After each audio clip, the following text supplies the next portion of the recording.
Diary of a Sociopathic Mother-in-Law Next Door entry.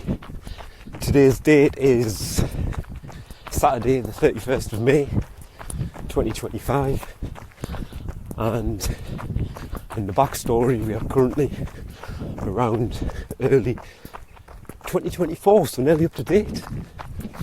So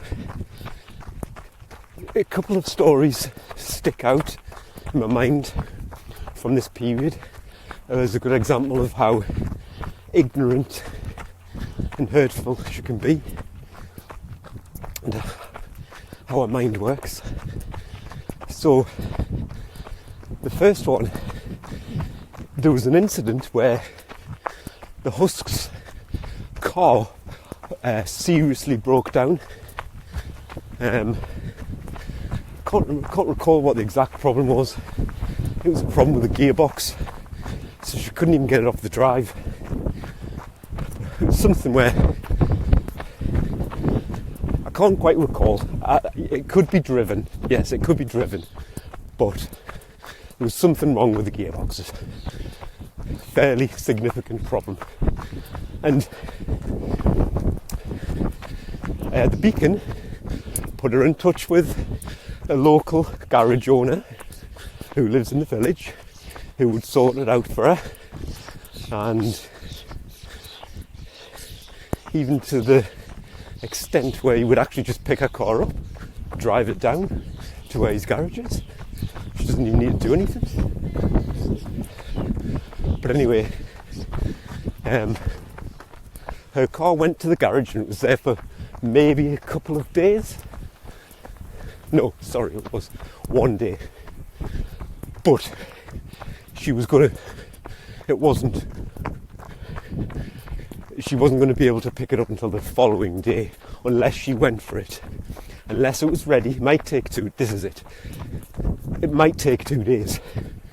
But there's a small possibility that it might have been finished after day one, but it would have been late. So the Beacon went to work and she said to her, just email us and let me know when your car's ready. I'll finish work and I'll take you down to go and get it. Right, totally normal thing to do. And normal thing to do, but obviously, you know, she's willing to just drop work to go and help her mother collect the car. She lives with her now. This is what you do for each other. So anyway, I was sitting in the house all day. I was working from home, and at about 5 o'clock, Beacon is still at work, and at about 5 o'clock, up pulls Roadkill. I'm thinking, it's strange, I wonder what she's doing here. It's a Monday. Roadkill always comes on a Tuesday. It's always Tuesday. It's always 5:30.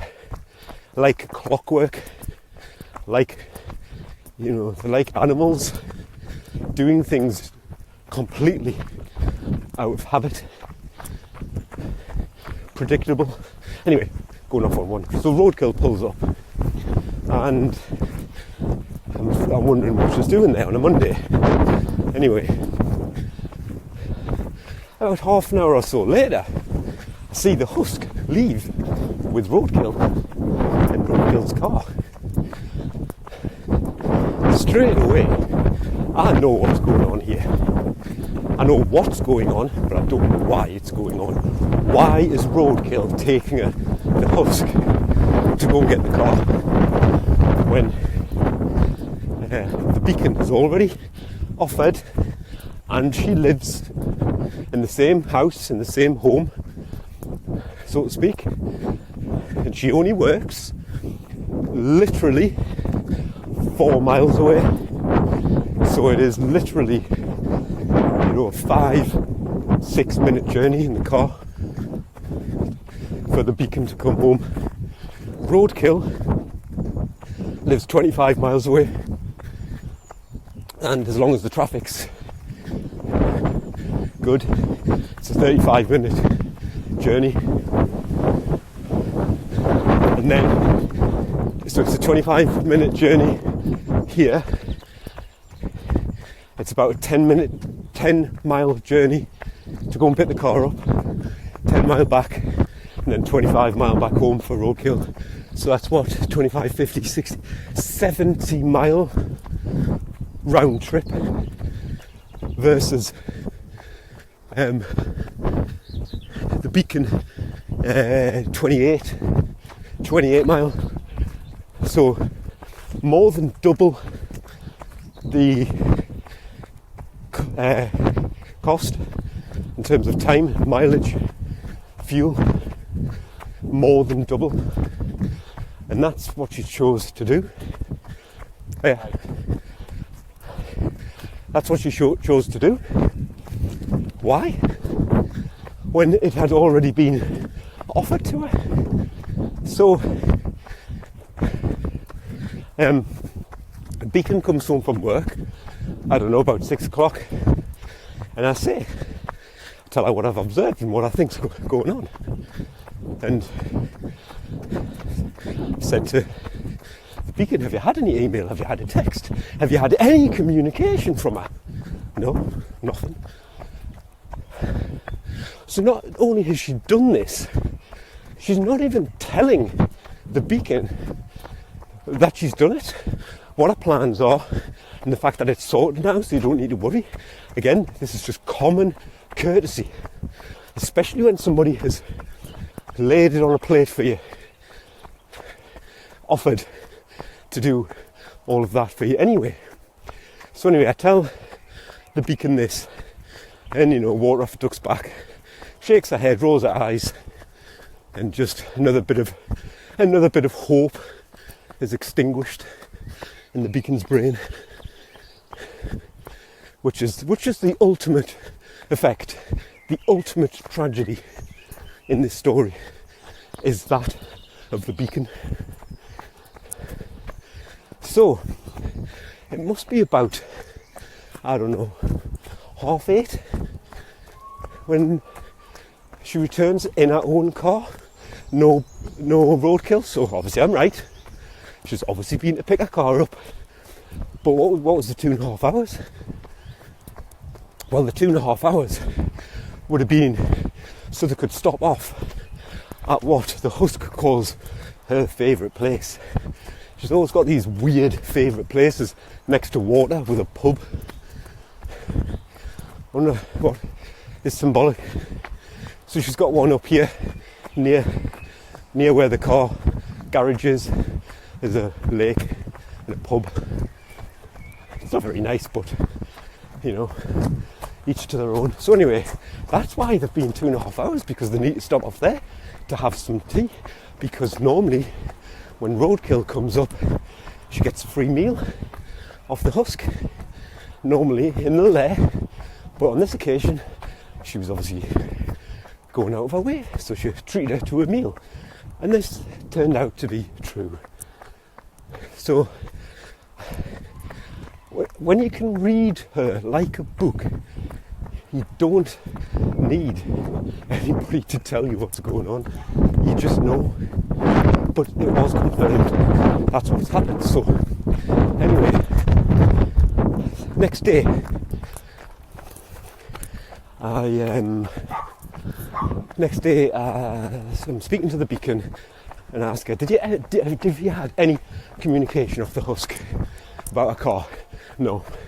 She hasn't even told her she's got it back. She hasn't told her anything. She hasn't told her that it's fixed. Just because it's back doesn't mean it's fixed. I'm sure that's something which is not lost on everybody. Just because the car is back doesn't mean it's fixed. So, nothing. And it's like she's torturing her, waiting for her to come knocking and say, I thought I was taking you. How did you get it back? And how did roadkill? And she's got all of her lies ready. But that's the attention. She wants attention. But I don't know why she did it in the first place. And remember, roadkill is the enabler. How the hell can she be so stupid? And it is stupidity. How can she be so stupid to think that between myself and the beacon, neither of us can take the husk to go and get a car at 5:30, 6 o'clock at night? How can she be so dumb to think that? Roadkill, I mean. How can she be so ignorant to not think that her own sister, the beacon, who she's allegedly known for 45, 46, 47 years, how can she be so ignorant that she doesn't know that the beacon would have this under control and would already have this sorted like she did? Because she's the enabler. She's choosing to be blind. She's not tethered to reality. Mummy asks, roadkill asks how high. Mummy says jump, roadkill asks how high. That's how it works. That's how it's always worked. And that's the way that's the way the husk wants it. These daughters, they're not separate individuals with their own personalities, characters, and souls. They are extensions of her. They are there to see to her every need. If somebody thinks that is harsh and that I've jumped to a wrong conclusion, I'd like somebody to explain to me why she made that decision. If it's not for the reasons that I've just said. And again, you can hear the frustration coming out of my voice now because it transports us back. Because you are just baffled, scratching your head. What have we done wrong now? That's what you're constantly thinking. What have we done wrong now? Nothing. Is this some sort of test? Yes, it is. What is it testing? Your loyalty. It's testing your loyalty. And when you don't show unwavering loyalty to the husk, she punishes you. She rewards somebody else. Because that's a reward. What she's doing there with roadkill, she's rewarding her for being such an obedient slave. Yes, I probably likely did get out of the wrong side of bed this morning. But when you're living next door to a sociopathic mother-in-law, you kind of just got to accept that one day in 7 you're probably going to get out the wrong side of bed.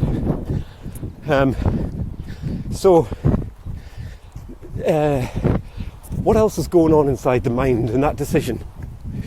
So I later confronted her about this when I went beyond me tipping point again. And I brought this up. Why did you ask roadkill when the beacon had already offered and arranged everything? Now, that's the meat that I want to get to. Why did you do that? What was the motivation? Now, one of the tactics, which is the tactic of a sociopath, this is why I've pieced it all together. All of these little tactics are what leads me to believe I've correctly diagnosed her as a sociopath. A tactic is deflection or distraction. So, why did you ask roadkill? The answer to that question is why, but she focuses on a different element of it. And then you start bickering about that different element, and the argument goes off on a tangent, and you never get back to the actual crux. So, why did you ask, Roadkill? What did she say? I never asked her. So notice the deflection there. Distraction. What do you mean you never asked her? What, did she just magically appear? And you just woke up, opened your eyes, and you were in her car, driving to the garage? What do you mean you never asked her? She offered, is her response. She offered.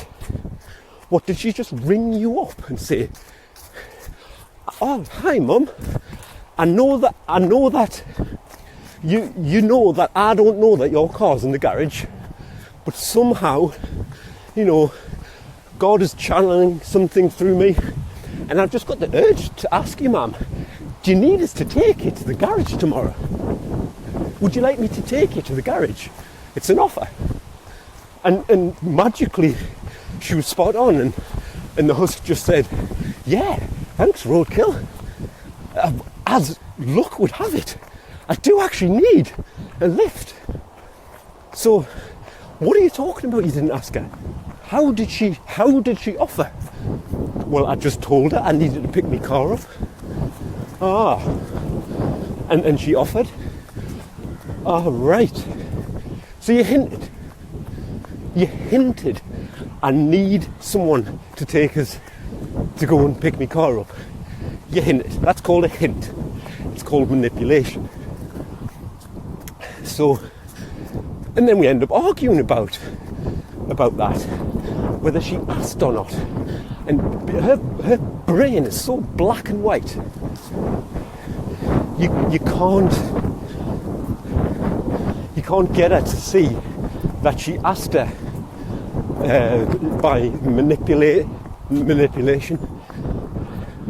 She can't see that. Well, she can, but she's refusing to. All she can stick to is the words that came out of my mouth did not include an ask or a question mark at the end. That's all she sticks to. So I'm wrong. I'm wrong in that argument. You can't win that argument. But again, it doesn't matter, because what you should have said was, I don't need anybody to take me because the beacon is taking me. And then Roadkill would have said, oh, brilliant. So why did she omit that bit of information?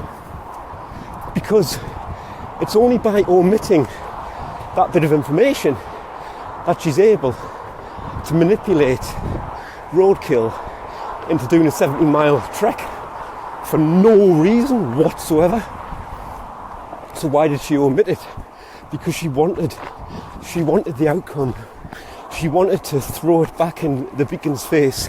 She wanted to stick two fingers up at a kind offer. Why? Because she's threatened by her. Because she can't give her any validation. She can't give her any satisfaction. Whenever it comes to satisfaction,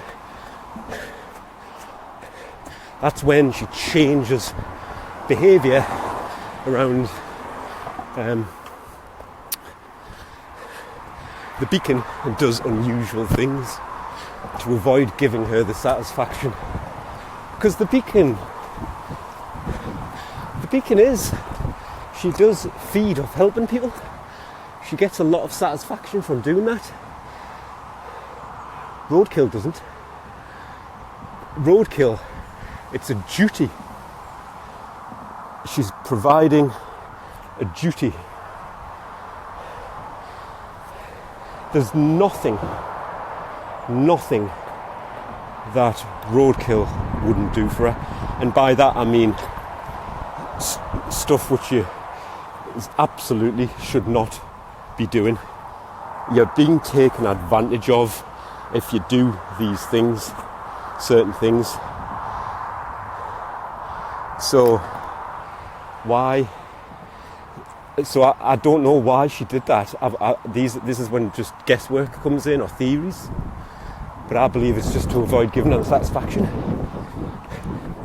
She's probably in a huff with us about something. And she probably sees roadkill is the one more deserved. It's not about that, it's about doing the right thing. We took you into our home so we could help look after you.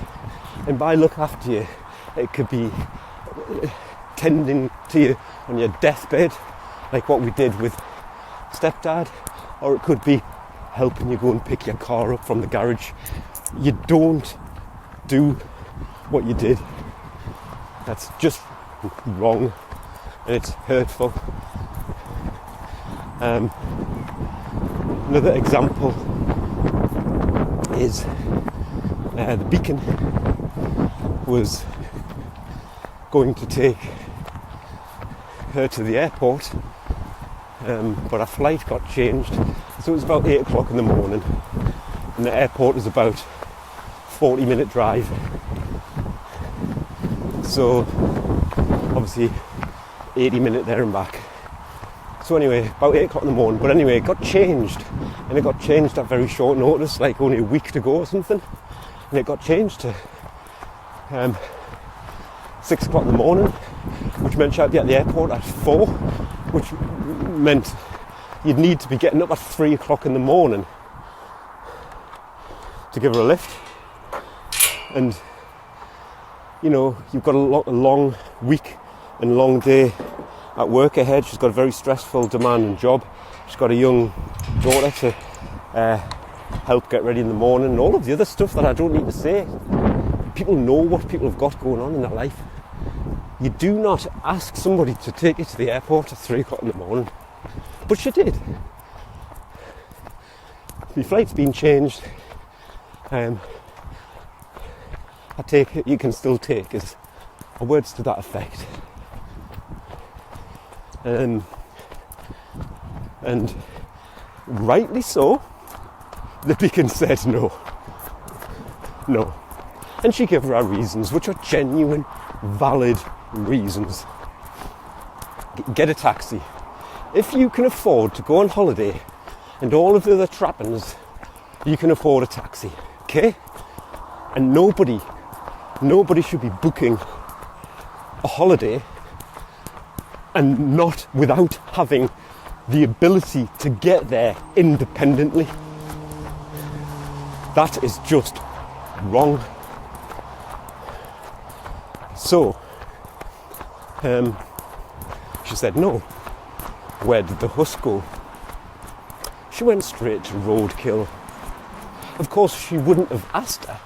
Remember, she doesn't ask.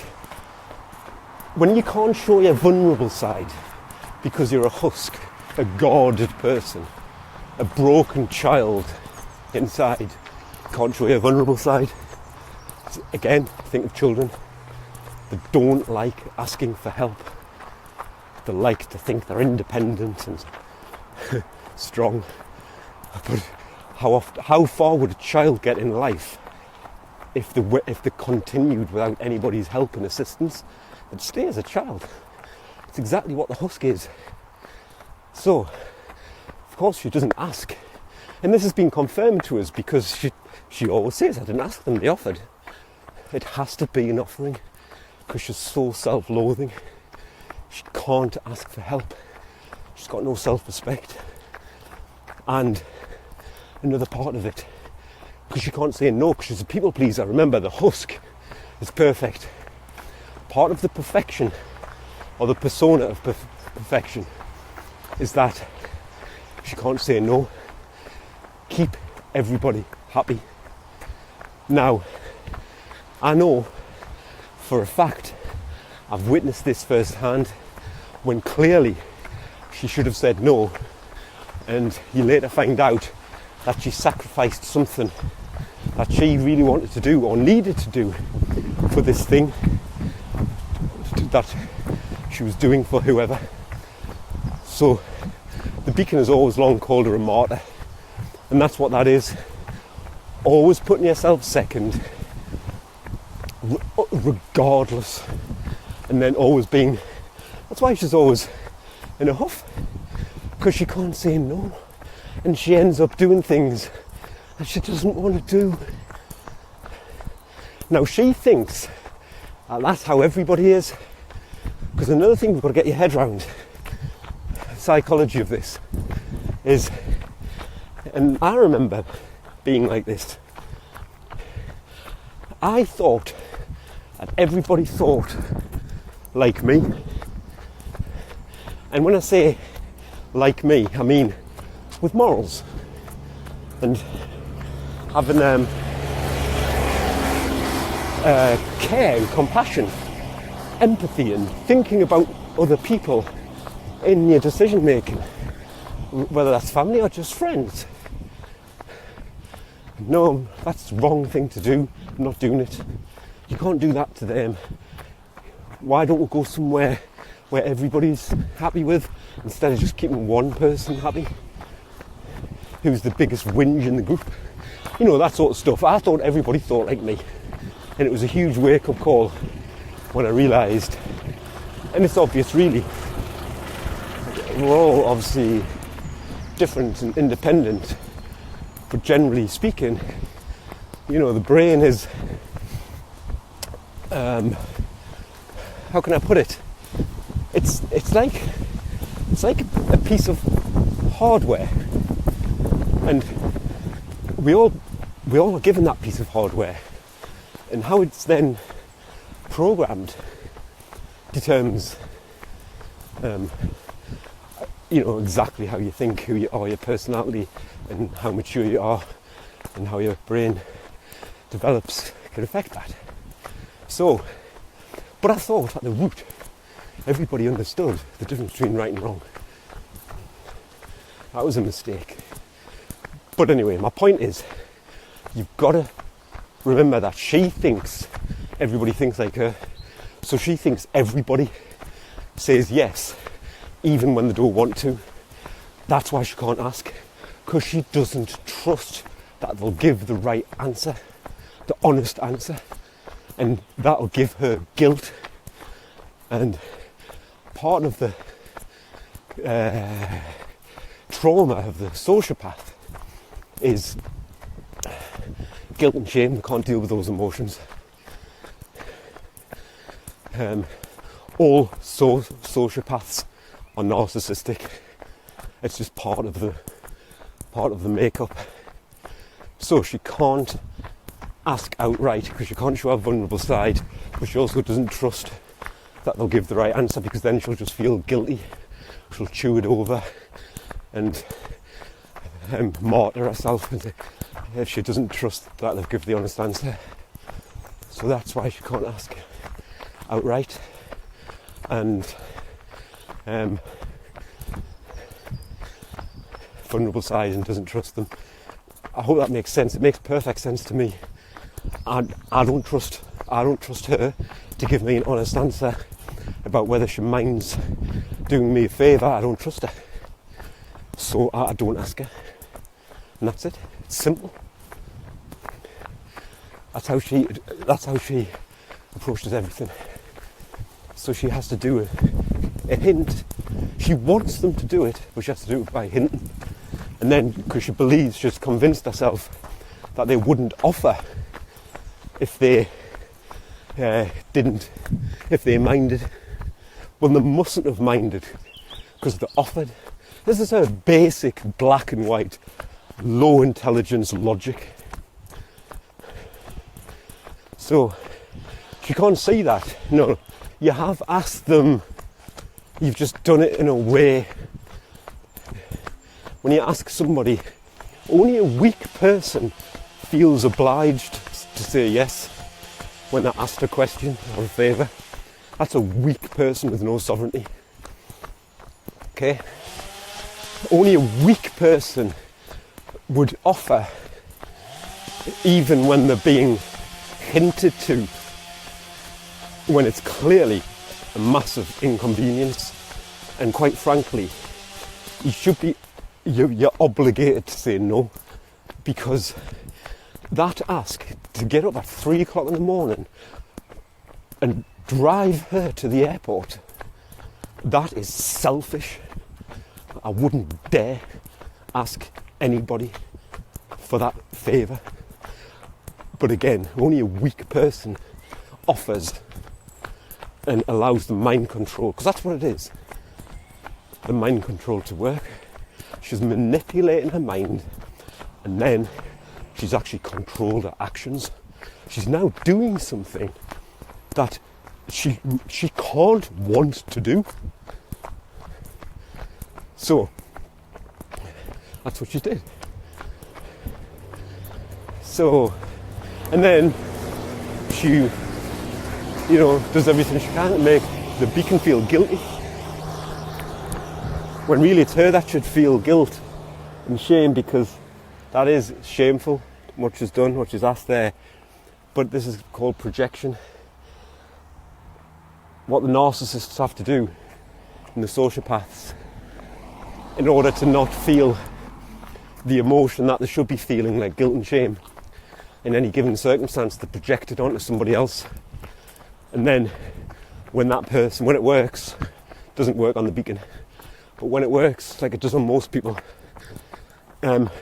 they see that guilt and shame being expressed through the other person, and then they convince themselves that only one person should be feeling this, and that's the correct person. It's their fault, not mine. It's a way of letting themselves off the hook, but they're only lying to themselves, because they are one big, huge, fat lie of a person. So, and the other little story connected to this same sort of thing was, again, I was working from home. She knows I work from home. The husk knows that, obviously, and she was out for the day, and she needed somebody to let the dog out halfway through the day for a wee. Right, so who do you ask? Go on, bonus question. Who do you ask in that scenario? Do you ask the man that you're sharing a home with, who lives there, who's your family member, who has done this umpteen times before for you, and who's sitting in the house with his feet up? Or do you ask Roadkill to do a 50-mile round trip? Yeah, correct answer. She asked Roadkill to do a 50-mile round trip. And if you do not agree that she is completely under her control and her spell, then tell me why she agreed to do that. But of course, when I confronted, and what's the effect on that? It makes you feel like you've done something wrong. It makes you feel like you're being tested. It makes you feel like you're not good enough. And that's the intention. It's the intention. I've done something to put her into one of her huffs, or it's probably more likely anger that's just suppressed. I've made her angry, and this is a retaliation. She knows it sends a message. She knows that, but it's done covertly, and it can be explained away with lies. So I confronted her on that. Again, why did you do that?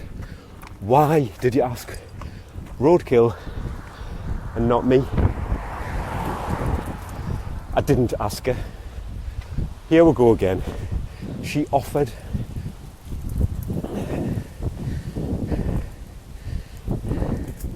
So you see the pattern.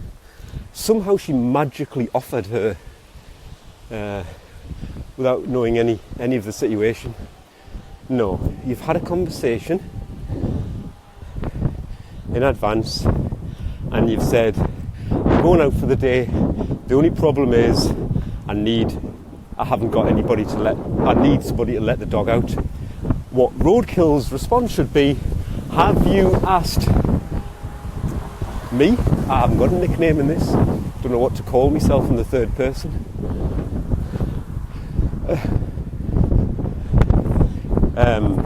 The bad guy, probably. What Roadkill should have said is, have you asked the bad guy? And have you asked the beacon? That's what she should have asked. She should have, but again, she's omitted information. The husk lies by omission. She omits some of the information that if Roadkill had that information, she wouldn't have made the offer. If the husk had said, I haven't yet asked the bad guy in the beacon, then Roadkill's natural response would have been, well, ask them if they can, and if they can't, let us know. And that's perfectly fine. But no, she omits that. She's a liar. So when I asked her why, again, you end up arguing about whether or not she asked or whether or not she offered. And you never get to the crux of it. You never get to the why. And I think on this occasion, when I confronted her about this one, all she could say is, you weren't speaking to us at that time. This is a lie as well, because I'm never not speaking to her. It's either warm or frosty, and various, temperatures in between. I'm never not speaking to you. I'm never going to not let the dog out. I'm committed to this, and I'm continue to be committed to it. Don't lie. I'm not speaking to you. She doesn't understand this concept. And she's just obviously she's just spineless. But anyway, again, we're left to feel like we've done something wrong. You don't know what's going on. It's just abuse. And I was just going to say before I go on this entry that I came up with the name the Flying Monkey and the Scapegoat. The Flying Monkey is the enabler, like the Wicked Witch's flying monkeys who deliver information. I think that's what their role is. Anyway, they enable the witch. That's the Flying Monkey, Roadkill, and the Scapegoat is the beacon. She's always sacrificed to, she's always blamed. It's always her fault. She's always scapegoated. That dynamic really feeds her narcissism. One golden child and one black sheep. It's a tactic. It's a tactic for attention, and again, the division. She loves division, and there is nothing in unity about this family. It's completely dysfunctional. I'm the only one that actually functions properly. And again, which part of my behaviour is not normal? I'm challenging lies, and I'm calling out immoral and hurtful, harmful behaviour.